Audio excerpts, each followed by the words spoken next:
Assalamualaikum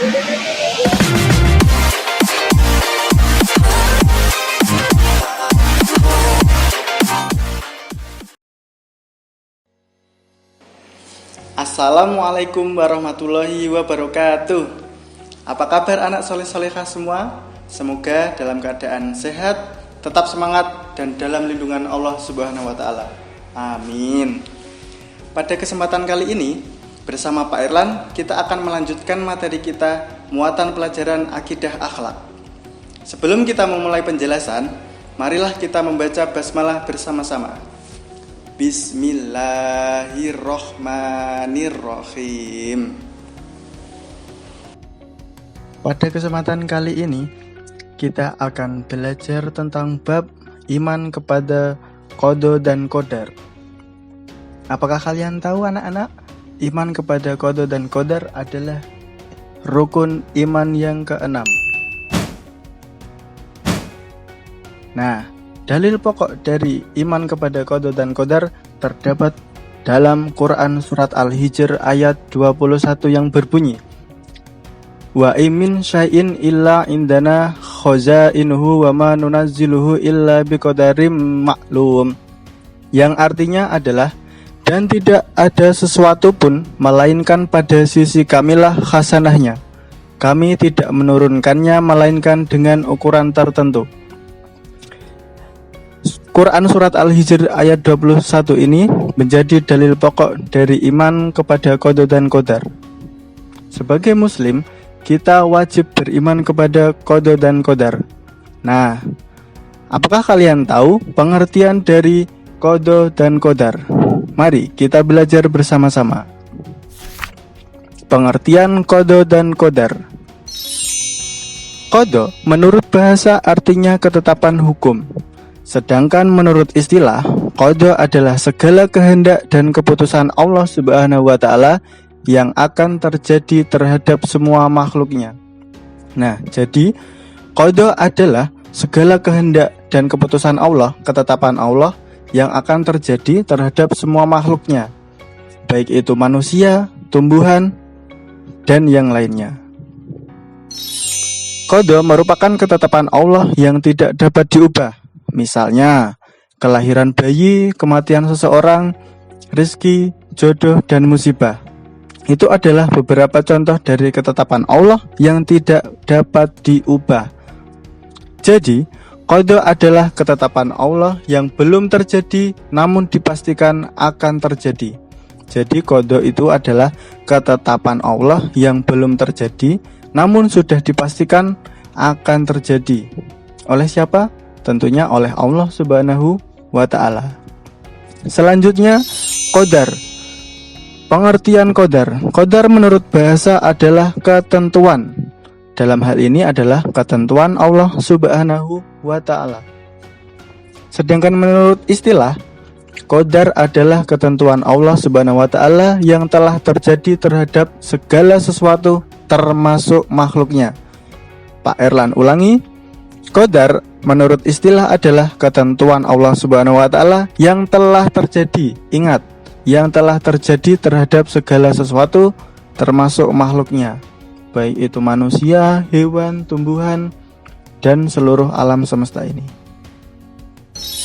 Qada dan qadar bisa disebut juga takdir. Nah, kalian sudah familiar kan? Sudah sering mendengar tentang kata takdir. Takdir itu dibagi menjadi dua macam. Yang pertama ada takdir mubrom dan yang kedua takdir mu'alaq. Nah, kita akan belajar bersama-sama tentang takdir. Karena qada dan qadar itu biasa disebut juga dengan takdir.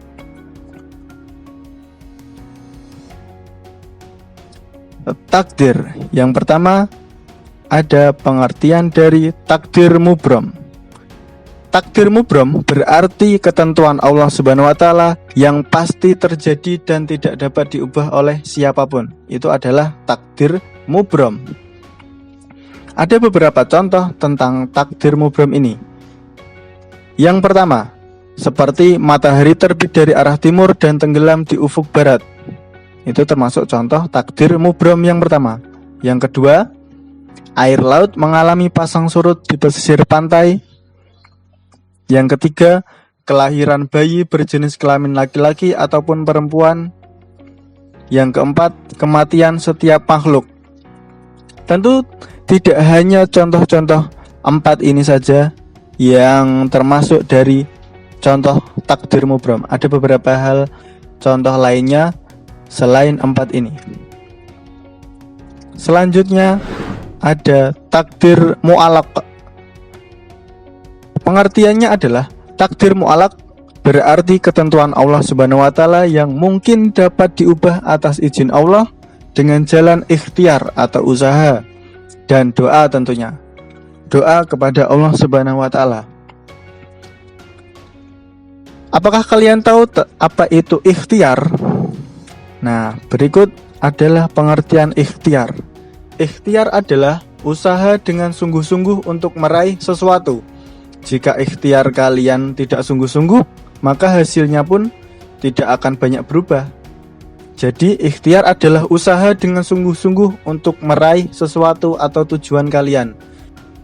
Jika kalian sungguh-sungguh, maka hasilnya juga akan dipastikan akan tercapai. Jika ikhtiar kalian tidak sungguh-sungguh, maka hasilnya tidak akan banyak berubah atau tidak tercapai dengan baik. Takdir, contoh dari takdir mu'alaq. Yang pertama, orang yang bodoh dapat menjadi pandai jika rajin belajar dan berdoa kepada Allah Subhanahu wa taala. Jadi, bodoh itu bukan semata-mata karena takdir. Jadi, bodoh dapat menjadi pandai jika kalian rajin belajar dan berdoa kepada Allah. Contoh takdir mu'alaq yang kedua, orang miskin yang berikhtiar dengan sungguh-sungguh bekerja disertai dengan doa dapat menjadi orang yang berkecukupan atau kaya. Contoh takdir mu'alaq yang ketiga, korban bencana alam dapat diminimalisir dengan siaga bencana. Jadi, korban bencana alam itu dapat diminimalisir dengan cara siaga ataupun dengan cara mengungsi ketika terjadi bencana alam. Nah, sikap seseorang ketika mendapat takdir berupa musibah dianjurkan mengucap istirja. Apakah istirja itu? Nah, kita akan belajar bersama-sama. Sedangkan ketika mendapat takdir berupa rezeki melimpah ataupun nikmat dianjurkan mengucap syukur hamdalah. Balik lagi di sikap seseorang ketika mendapat takdir berupa musibah dianjurkan mengucap istirja. Istirja adalah kata inna lillahi wa inna ilaihi rajiun, yang artinya sesungguhnya kita milik Allah dan sesungguhnya kepadanya lah kita akan kembali. Nah, ketika kita mendapat musibah, takdir berupa musibah, kita dianjurkan mengucap inna lillahi wa inna ilaihi rajiun. Sedangkan ketika mendapat takdir berupa rezeki melimpah ataupun nikmat, dianjurkan mengucap syukur hamdalah, yaitu alhamdulillahirabbil alamin, yang artinya segala puji bagi Allah, Tuhan semesta alam. Berikut adalah ciri-ciri orang yang beriman kepada qada dan qadar. Yang pertama, mentaati perintah Allah Subhanahu wa taala dan menjauhi segala larangannya. Ciri-ciri orang yang beriman kepada qada dan qadar yang kedua, berusaha dan bekerja dengan sungguh-sungguh. Ciri-ciri yang ketiga, mengisi kehidupan dengan hal-hal yang positif. Yang keempat, memperhatikan dan merenungkan kekuasaan dan kebesaran Allah Subhanahu wa taala. Dan yang terakhir, yang kelima, senantiasa bersabar dalam menghadapi semua cobaan yang menimpa dirinya dan bersyukur atas segala nikmat ataupun takdir yang baik terhadap atau menimpa dirinya. Berikutnya, dalil tentang qada dan qadar. Yang pertama terdapat dalam Quran surat Ar-Ra'd ayat 8 yang berbunyi, wa kullu syai'in indahu bimiqdar. Artinya, dan segala sesuatu pada sisinya ada ukurannya. Nah, jadi segala sesuatu itu pada sisi Allah ada ukurannya masing-masing, termasuk takdir mubrom dan takdir mu'alaq atau qada dan qadar. Dalil yang kedua terdapat dalam Quran surat Al-Qamar ayat 49 yang berbunyi inna kulla syai'in khalaqnahu biqadar. Sesungguhnya kami menciptakan segala sesuatu menurut ukuran. Nah, hampir sama dengan Quran surat Ar-Ra'd ayat 8. Dalil yang ketiga terdapat di dalam Quran surat At-Tolak ayat 3 yang artinya sesungguhnya Allah melaksanakan urusan yang dikehendakinya. Sesungguhnya Allah telah mengadakan ketentuan bagi tiap-tiap sesuatu. Jadi sesungguhnya Allah itu telah melaksanakan urusan yang dikehendakinya dan Allah telah mengadakan ketentuan bagi tiap-tiap sesuatu. Semua itu tergantung terhadap Allah. Begitu intinya. Selanjutnya, hikmah beriman kepada qada dan qadar. Ada beberapa hikmah ketika kalian manusia beriman kepada qada dan qadar. Yang pertama, mendorong untuk semangat dalam berusaha atau bekerja. Yang kedua, menjadikan manusia untuk ikhlas dan ridho atas ketetapan Allah Subhanahu wa Ta'ala, baik itu takdir yang berupa cobaan ataupun takdir yang berupa nikmat. Hikmah yang terakhir yang ketiga adalah membuat manusia senantiasa bersyukur dan bertawakal kepada Allah Subhanahu wa Ta'ala. Cukup sekian dari Pak Irlan. Terima kasih atas perhatian anak-anak semua. Bila ada pertanyaan bisa langsung menghubungi Pak Irlan melalui WhatsApp. Sekian pembelajaran dari Pak Irlan. Harapan dan pesan dari Pak Irlan, semoga anak-anak tetap semangat belajar dan menghafalnya di rumah, tetap mematuhi protokol kesehatan, dan yang jauh lebih penting, patuhilah kedua orang tua kalian.